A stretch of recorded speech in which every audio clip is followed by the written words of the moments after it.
Okay, so quadratic के सारे concepts discuss कर दिए मैंने पिछले लेक्चर्स में। अब कुछ इंपॉर्टेंट क्वेश्चंस हैं एनसीईआरटी के, वो डिस्कस करते हैं। तो सबसे पहला क्वेश्चन है, ये एक्सरसाइज 4.1 का है। Rohan's mother's age is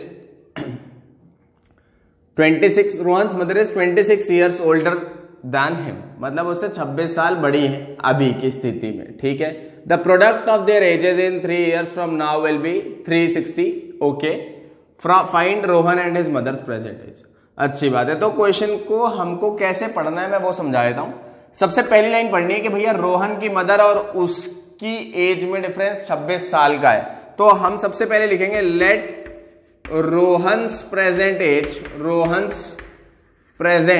as is equal to x years. मान लिया, क्या फर्क पड़ता है, रोहन की प्रेजेंट एज x है, तो रोहन की मदर्स एज कितनी होगी? Rohan's mother age is equal to, Rohan की मम्मी की एज कितनी आएगी? Sir it will be x plus 26। क्यों सर? क्योंकि वो क्या है, 26 साल बड़ी है उससे, तो x प्लस 26। अच्छा, जनता x माइनस 26 भी लिख सकती है, जनता समझदार है, x माइनस 26 लिखेगी तो राम का रहीम हो जाएगा बेटा, प्लीज। फिर हम सवाल को आगे पढ़ेंगे। 3 साल बाद की बात कर रहा है, तो 3 years हेंस, मतलब 3 साल बाद। 3 साल बाद क्या होगा बताओ? रोहन की एज बताओ, रोहन्स एज बताओ कितनी आएगी? सर रोहन की एज आएगी x प्लस 3 years। अरे तुम ही हो यार, 10 साल के हो, आज 3 साल बाद 13 साल के हो जाओगे, तो x प्लस 3 years। तो रोहन की मदर्स एज कितनी हो जाएगी? मदर की एज कितनी हो जाएगी? सर x प्लस 27, इसमें 3 जोड़ देते। क्यों जोड़ा? ओके, सॉरी, यहां पर 26 है, तो x प्लस 26 प्लस 3। अब क्या है बेटा कि आपने इसमें 3 क्यों जोड़ा? अच्छा, जनता समझदार तो है, वो x प्लस 3 यहां लिखेगी, लेकिन यहां नहीं लिखेगी, भूल जाएगी। तो अगर आपने यहां पे 3 नहीं जोड़ा तो फिर क्या होगा? फिर मम्मी उतनी रही और बेटा बढ़ गया। ऐसा होता है क्या? तुम बढ़ गए, तुम बढ़ रहे हो, तुम्हारी मम्मी नहीं बढ़ रही है। बोले सर उनकी हाइट तो नहीं बढ़ रही, हमारी हाइट बढ़ रही है। भाई हाइट की बात नहीं हो रही, एज की बात हो रही है, तो एज में तो बढ़ेंगी ना यार, ऑब्वियसली। फिर अकॉर्डिंग टू क्वेश्चन आ जाते हैं। क्वेश्चन कह रहा है कि उन दोनों का प्रोडक्ट, इसका और इसका प्रोडक्ट, मतलब x प्लस 3, रोहन की एज इतनी हो गई और उसकी माता जी की एज हो गई x प्लस 26 प्लस 3। इनका प्रोडक्ट कितना आ रहा है? सर इनका प्रोडक्ट आ रहा है 360 आ रहा है, तो ये हो गया x plus 3 into x plus 29 is equal to 360। That means x square plus 3x plus 29x, that is 32x plus 29 into 3 is 87 is equals to 360। और मैं इसको इधर लेके आता हूं, तो x square plus 32x minus 387 में से 360 घटाएंगे, कितना आएगा? 60 and 27, that means 273। ओके, 273 आया, इज इक्वल टू 0। इसको फैक्टराइज करें, फैक्टराइज करके स्प्लिटिंग द मिडिल टर्म कर लेंगे। कैसे फैक्टराइज करेंगे? सर 3 से डिवाइड हो रहा है, 3 इंटू 3, 9 इंटू 1, 91, 3 इंटू 91 को ऐड करने से तो कुछ फायदा है नहीं, फिर से तोड़ दो इसको, 13 इंटू 7 में जोड़ देते हैं, तो 7 इंटू 3 इज 21 एंड 13, इससे भी कोई फायदा नहीं हो रहा है, सो 13 इंटू 3 इज 39। यहां से फायदा हो रहा है बेटा, 39 इंटू 7, या तो दोनों फैक्टर ऑड होने चाहिए या दोनों इवन होने चाहिए, तभी इवन नंबर आएगा। तो 39 into 7, that means x square plus 39 minus 7 into x minus 273 is equal to 0। That means x square plus 39x minus 7x minus 273 is equal to 0। इसका मतलब यहां से मैंने x कॉमन लिया, so x plus 39 minus 7 and x plus 39 is equal to 0। So दो answers आपको मिले, एक आया 7 और एक आया माइनस ऑफ 39। माइनस 39 होगा क्या? मैथमेटिकली तो आ रहा है, लेकिन फिजिकली पॉसिबल है क्या माइनस 39 साल उम्र हो जाए उसकी? ऐसा नहीं होता है बेटा। तो इसका मतलब 7 साल का है उसका लड़का रोहन, और उनकी माता जी की एज है 7 साल प्लस कर देंगे, तो माता जी की एज हो जाएगी 26 प्लस 7। ओके ओके दूसरा क्वेश्चन है, a cottage industry produces a certain number of pottery articles in a day. Okay, it was observed on a particular day that the cost of production of each article, इस line का कोई मतलब नहीं, चलो ठीक है छोड़ दो इसको, कि भैया एक पॉटरी आर्टिकल बनाती हुई कुछ मिट्टी विट्टी के बर्तन। It was observed on a particular day that the cost of production of each article in rupees was 3 more than twice the number of. ये मतलब का है भैया, ये जो है ये मतलब की कहानी है कि उस दिन ऐसा हुआ, फिर टोटल कॉस्ट इतनी हो गई 90 रुपए। अच्छी बात है। आगे पूछ रहा है कि number of articles and cost of each article. अब देखो होगा क्या, सबसे पहली चीज तो ये माननी पड़ेगी, let the number of articles produced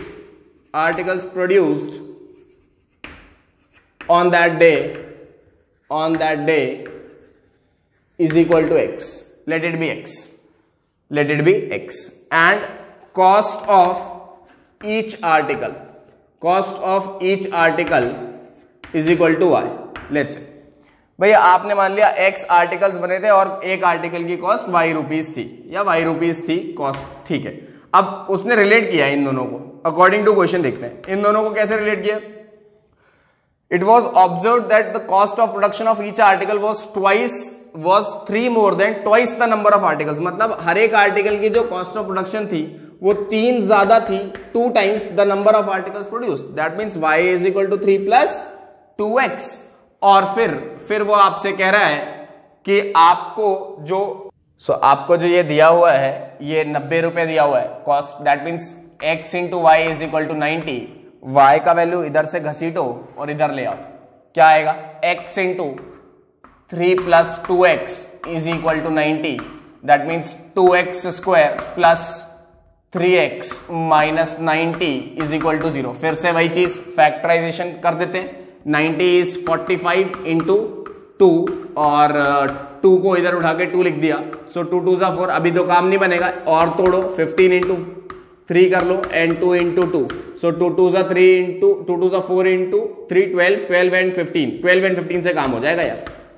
एक और एक इवन चाहिए, हो गया काम हो गया। तो ultimately 2x square plus 15 minus 12x minus 90 is equals to 0। That means 2x square plus 15x minus 12x plus minus 190, it is not 190, it is 90, it is 90, so 90 is equal to 0। that means if I take x common I'll get 2x plus 15 and if I take यहाँ पे क्या common आएगा, यहाँ पे मुझे 6 common लेना पड़ेगा, so it will be 2x plus 15 into 6 is 90। that means I will get x is equal to 6 and x is equal to minus 15 by 2।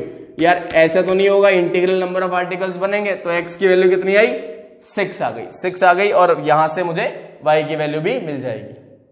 सो एक बार इस क्वेश्चन का क्विक रिकैप कर लेते हैं। उसने बोला था कि इसने बोला कि मैंने मान लिया हर एक आर्टिकल की कॉस्ट y रुपए और x आर्टिकल बनाए, ठीक। तो उसने बोला कि उसकी जो कॉस्ट है एक आर्टिकल की वो 3 more than twice the number, तो y is equal to 3 plus 2x लिख लिया मैंने।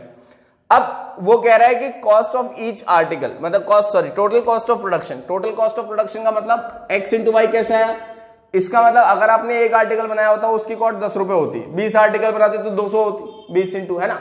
अगर आप 5 आर्टिकल बनाते तो उस हिसाब से उसकी कॉस्ट होती, मतलब आप एक आर्टिकल की कॉस्ट जो भी है उसको नंबर ऑफ आर्टिकल से मल्टीप्लाई कर दे रहे हो, तो that means x into y कर दिया, सो वहां से 90 आ गया और फिर मैंने कैलकुलेट किया आंसर।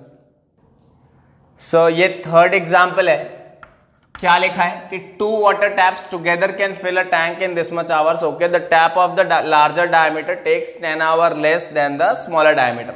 अच्छा ऐसा क्यों, सीधी सी बात है यार, जो बड़ा जिसका डायमीटर है वो जल्दी भरेगा, ज्यादा पानी फेंकेगा, सीधी सी logic, common sense. So find the time which each tap can separately fill the, मतलब अगर आप अलग अलग चालू कर दो तो कितनी देर में भरेगा। यार इस कॉन्सेप्ट पे मैं आपको एक बात बताता हूं, ये इतनी जल्दी ऐसे समझ में नहीं आएगा। मैं आपको एक चीज बताता हूं।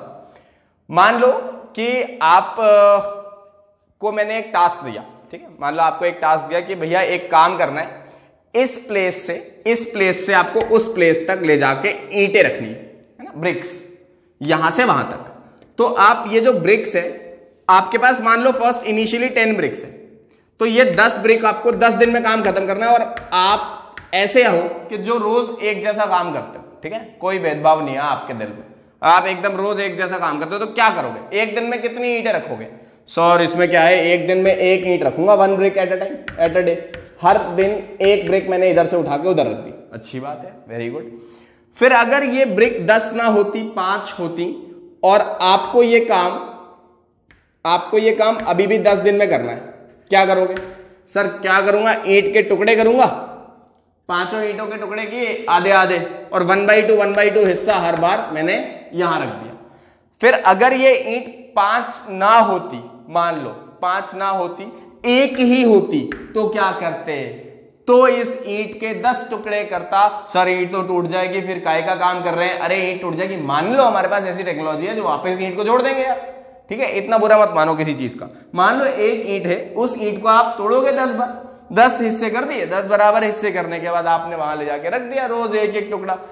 तो हमारे पास ऐसा ही सिचुएशन होती है, मतलब आपका जो एक दिन का काम है या एक घंटे का काम है या जो कुछ भी है आपका पर डे का वर्क, आप कर क्या रहे हो असल में? What you are doing is you are dividing this by 10, everything by 10, 5/10, और 1 को भी 10 से डिवाइड कर रहे हो।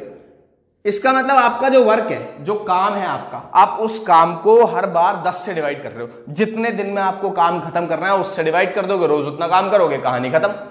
इसलिए हम अब हमारे मैथ्स में क्या करते हैं, हम एक जो है हर एक काम को 1 मानेंगे, दैट इज कंप्लीट वर्क। तो यहां भी मैं कुछ ऐसा ही करने वाला हूं।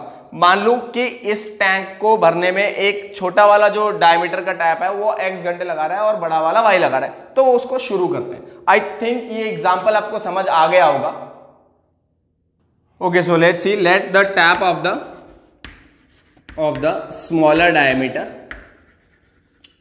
Diameter takes x hours to completely fill the tank, but वो काम कैसे कर रहा है? अलोन, अकेला है बेचारा, अकेला है यार, अकेला काम कर रहा है। उसी तरीके से हमने क्या किया, लार्जर डायमीटर वाले को क्या मान लिया, वो y आवर्स लेता है। कितने आवर्स लेता है? y आवर्स, वो लेता है y आवर्स अलोन, और ये लेता है x आवर्स अलोन। अब सवाल हमें ओके, अब एक काम करते हैं, अब बताओ अगर जो छोटा वाला डायमीटर टैप है वो स्मॉलर डायमीटर टैप है, वो x दिन में स्मॉलर डायमीटर टैप जो है वो x दिन में काम खत्म कर रहा है, तो इन 1 डे, एक दिन में, या 1 आवर है ना, आवर्स, सो इन 1 आवर, एक घंटे में वो बेचारा कितना काम कर पाएगा? अगर वो x घंटे में, अगर आप 10 दिन में वो काम कर रहे हो, एक ईंट को इधर से उधर रख रहे हो, तो आप एक दिन में कितना काम करोगे? 1/10। इसका मतलब अगर वो x घंटे में वो काम करता तो क्या करेंगे सर? 1/x करेंगे। अब तो समझ आ गया। ओके, सिमिलरली लार्जर वाला, बड़ा वाला लार्जर डायमीटर टैप एक घंटे में कितना काम करेगा? सर वो टोटल y में करता है तो 1/y करेगा, पक्की बात है। ये दोनों आ गया समझ। इसके बाद हम आते हैं together, if they are run together, दोनों को साथ में चला दिया तो टोटल काम कितने दिन में फिनिश हो रहा है? सर तो टोटल काम फिनिश हो रहा है 9 3/8 आवर्स में। कितने आवर्स में? 9 3/8, और ये मिक्स नंबर है, 9 into 8 72 plus 3 that is 75/8 hours में। देयरफॉर एक घंटे में, इन 1 आवर दोनों को अगर टुगेदर चालू कर दिया, अगर साथ साथ चालू कर दें, तो एक घंटे में दोनों साथ साथ कितना काम कर रहे हैं? सर दोनों मिलके इतने घंटे में काम खत्म कर देते हैं, तो साथ साथ कितने करेंगे? 1/75/8। इसमें क्या है सर? अच्छा बेटा, अब आते हैं इसके असली कॉन्सेप्ट पे। सो अब असली कॉन्सेप्ट पे आते हैं। That means now according to question ये कह रहा है कि भैया अगर दोनों को साथ साथ मिला दिया तो ये एक दिन में आधी ईंट ढो रहा है, ये भी कुछ ईंटें ढो रहा होगा, दोनों को मिलाओगे तो काम असल में ऐसा ही हो रहा होगा ना, दोनों मिलके काम। इसने एक घंटे में इतना किया, इसने एक घंटे में इतना किया, और दोनों ने मिलके एक घंटे में कितना किया? Sir it is 1/75/8। तो थोड़ी सी बुद्धि लगाते हैं, 1/y इज इक्वल टू 8/75, ये आ गया एक इक्वेशन। अच्छा, दूसरी इक्वेशन कैसे आएगी? उसने बोला है कि जो बड़ा वाला डायमीटर वाला टैप है वो 10 घंटे कम लेता है इससे, या फिर छोटा वाला डायमीटर मतलब x इज इक्वल टू, ऐसा भी लिख सकते हैं x is equal to y plus 10, मतलब जो बड़ा वाला डायमीटर का टैप है उससे 10 घंटे ज्यादा ले रहा है छोटा वाला, तो इसका मतलब y का वैल्यू क्या रख सकता हूं? x minus 10। एक बच्चे ने मेरे से एक दिन कह दिया था, सर आप हर बार x क्यों रखते हो, x ज्यादा पसंद है क्या आपको? यार ऐसी कोई बात नहीं, y ले लो, तुम्हारा मन करे तो, तुम बोर हो चुके हो तो y ले लो, मुझे कोई दिक्कत नहीं है। ओके, सो अब बस इसको सॉल्व करना बचा, आखिरी सांसें गिन रहा है ये बेचारा, कब तक जिंदा रहेगा? 1/x minus 10 is equal to 8/75। So finally I can take the LCM x minus 10 plus x upon x into x minus 10 is equals to 8/75। That means 2x minus 10 upon x into x minus 10 is equal to 8/75। और आप अगर तो ये x minus 5 हो गया, 75 को इधर multiply कर दो, 8 इंटू x माइनस 10 कर दो, तो ये शायद इधर कट जाएगा। मैंने ऐसा कॉमन क्यों लिया? ताकि थोड़ा सिंपल हो जाएगा, है ना, थोड़ा सी तकलीफ कम होगी और कुछ नहीं। 75x माइनस 75 इंटू 5 कितना हो गया? 150 कितना, 300 375 हो गया शायद, है ना, पता नहीं, मुझे नहीं पता सही है कि गलत है, चेक कर लेना खुद से। 4 into x that is 4x square minus 40x, फिर सबको एक तरफ ले आओ तो मिल जाएगा 4x square minus 35, sorry it is 105x plus 375 okay. So यहाँ पर हम इसको इज इक्वल टू 0 लिख देंगे। अच्छा, एक गलती हो गई शायद, आई थिंक शायद यहाँ पे 115 आए, 75 40, हाँ 115 आए, ठीक है, नाउ इट इज ओके। सो 375 को मैंने 375 और 4 को मैंने लिखा 375 इंटू 4, और मैं अगर फैक्टराइज करने की कोशिश करूंगा तो दैट इज 75 इंटू 5 इंटू 4। मैं थोड़ा सा और ब्रेक करता हूँ, that is 25 into, sorry it is 15 into 5। मैंने ऐसा क्यों ब्रेक किया? अच्छा, कई लोगों को लग रहा है जादू है क्या? नहीं, ऐसा नहीं है, मैं एक ऑड एक इवन फैक्टर ढूंढ रहा हूँ तो 100 के आसपास का, ताकि 115 बना पाऊं। तो ये 5 इंटू 5 25 इंटू 4 100 हो गया, तो 100 इंटू 15 लिख दिया। अरे सर हाँ, देखो आप सम कर दो, आंसर आ जाएगा। ओके, बिल्कुल आ जाएगा आंसर, देख लेते हैं क्या आएगा। दैट इज, लिखूंगा अब ऐसे, it is 4x square minus 115 को ब्रेक कर लेते हैं, that is 100 plus 15 into x plus 375 is equal to 0। That means it is 4x square minus 100x minus 15x plus 375 is equal to 0। आप 4x common उठा लो। Sir पूरा क्यों उठा ले, जरूरत है क्या? हाँ जरूरत है ना, जो कॉमन आएगा उसको उठा लो यार। x माइनस 25 माइनस 15 यहां से उठाया कॉमन, तो क्या मिला? x minus 25 is equal to 0। Yes और correct? Okay, then finally you will get x is equal to 25 and x is equal to minus 15/4। गड़बड़ हो गई सर। सो यहां से मुझे दो आंसर्स मिल रहे हैं, x is equal to 25 और x is equal to 15/4।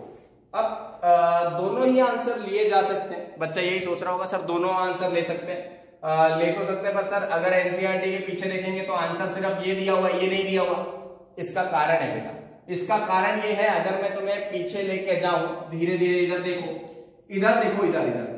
हाँ सर यहाँ पे ठीक है, तो x की जगह जरा 15/4 डाला, 15/4 डालो सर, कितना आता है सर? 15 माइनस 60/4। क्या आंसर आया? ये आया माइनस ऑफ 45/4। क्या नेगेटिव आंसर आ सकता है? 10 को करने में टाइम नेगेटिव में हो सकता है? सर कभी नहीं होता। तो बस कहानी खत्म, ये आंसर है गलत, ये आंसर है सही। लेकिन अगर ये आंसर मैच करता, इधर आता, तो ये आंसर लेते, इस आंसर को भी लेना पड़ता, आपकी मजबूरी हो जाती फिर। तो दो आंसर पॉसिबल हो सकते थे, पर हो नहीं रहे। क्यों नहीं हो रहे? क्योंकि यहाँ पर सो इस क्वेश्चन के एग्जाम में आने की प्रोबेबिलिटी बहुत ज्यादा है। So that's all for the quadratic lectures and all. सारा कुछ क्वाड्रेटिक का कवर कर दिया है मैंने। अब अगर आप एनसीईआरटी सॉल्व करेंगे, अगर आपको कोई प्रॉब्लम आती है, कुछ भी पूछना होता है, तो please put your comments in the comment box and we are taking Zoom live classes. So if anybody is interested, he or she can comment in the comment box और उसकी फीस बहुत नॉमिनल है and rest is आपके ऊपर है।